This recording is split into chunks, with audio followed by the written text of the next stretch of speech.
Our special investigation deep inside the clandestine world of synthetic drugs, powerful mind-altering chemicals that are killing Australian teenagers.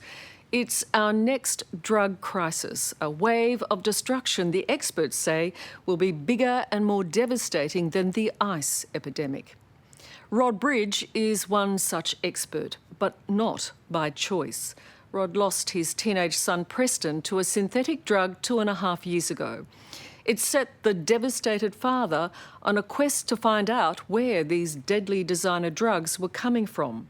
An undercover mission that's taken him deep inside China.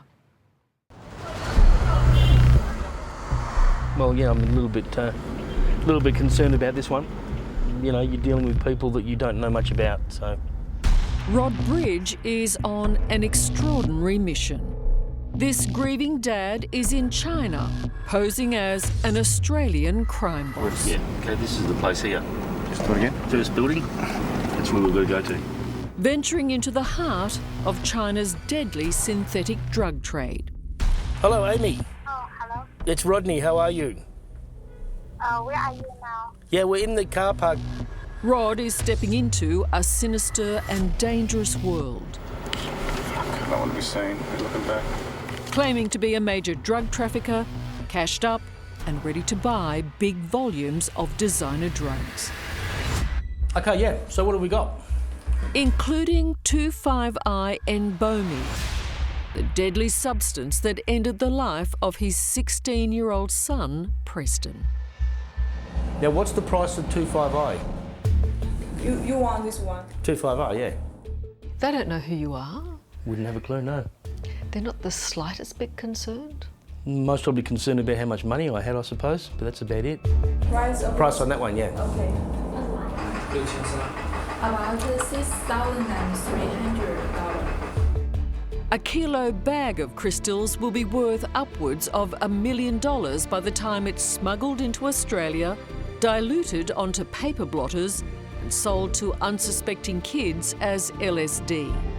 It's just one of hundreds of synthetic drugs designed to mimic the effects of illicit street drugs like cocaine, ecstasy and marijuana. Comes in 1 kilo. 80 ppb. You know, we're on the verge of some sort of tsunami about to happen, and these synthetic drugs that are coming in are just going to get bigger and bigger, and, you know, this has got to stop. Somebody's got to stop it. Just 3 years ago, Rod Bridge could never have imagined the course his life would take. He was a successful Perth businessman, proud father of 16-year-old Preston and 20-year-old Amy. Then, in February 2013, Preston kissed his mum goodbye and headed out to his high school ball in Perth. Late that night, he took a synthetic version of LSD, bought on the internet by a teenage friend. As Rod Bridge told us last year, something in the drug caused Preston to leap from a high balcony. Preston was hallucinating in some form in the motel room, and you know, obviously from the hallucinations, it's for some reasons it caused him to think he could either fly or jump or whatever. And yeah, witnesses have come forward and said that, you know, he didn't just fall off a balcony, he ran. For Rod and Preston's mum Vicky, it was quite simply impossible to comprehend. I kept thinking, no, everything's going to be okay. I don't have that feeling that, you know, it's all going to be fine. But of course, it wasn't long after that we were told that he suffered severe brain injuries. And at that stage, I just curled up in a ball on the floor, and I just didn't want to lose him. But we were just all hoping for a miracle, and we were hoping that, you know, he's just going to wake up, and everything. People do wake up. When Preston Bridge died 2 days after leaping from the balcony, his father began looking for answers. The substance that Preston took was called 2,5-I-N-Bomi, which is a a synthetic form of LSD.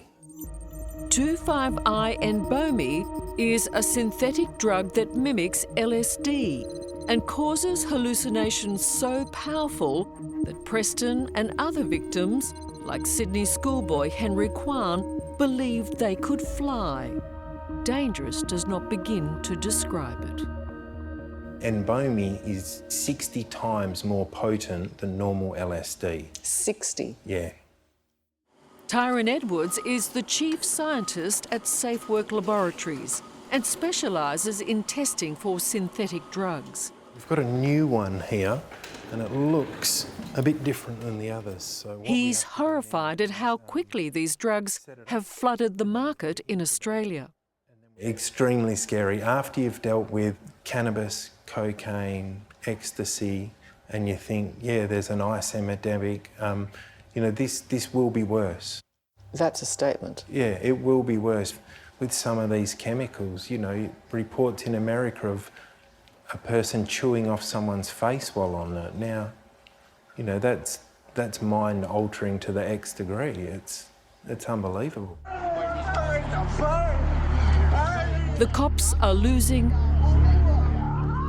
and the chemists are winning, churning out new and ever more powerful drugs. When one drug is banned, manufacturers simply tweak a molecule to make it a different substance. I love my mom.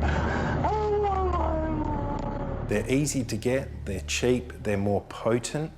N-Bomi, for example, a hit of N-Bomi is the size of 6 grains of salt. 6 grams of salt? Yeah, and because of the low volumes involved, you don't have a clue. You could be dead within, 10 minutes of taking this stuff. China is the world's biggest producer of synthetic drugs, and business is booming. Here, the drugs are legally manufactured and sold as research chemicals, a deliberate deceit which fools no one. These are not research chemicals. In fact, the only research drug bosses are carrying out here in China is to create new drugs to stay one step ahead of the law. And the only guinea pigs are kids from countries like Australia who take this stuff without having any idea what it's going to do to them.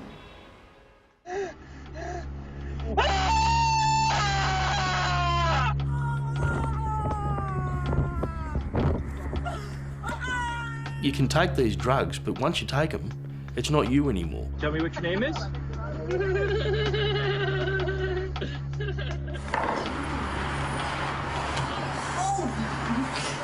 These drugs or these psychoactive substances are deadly. I mean, fatal outcomes.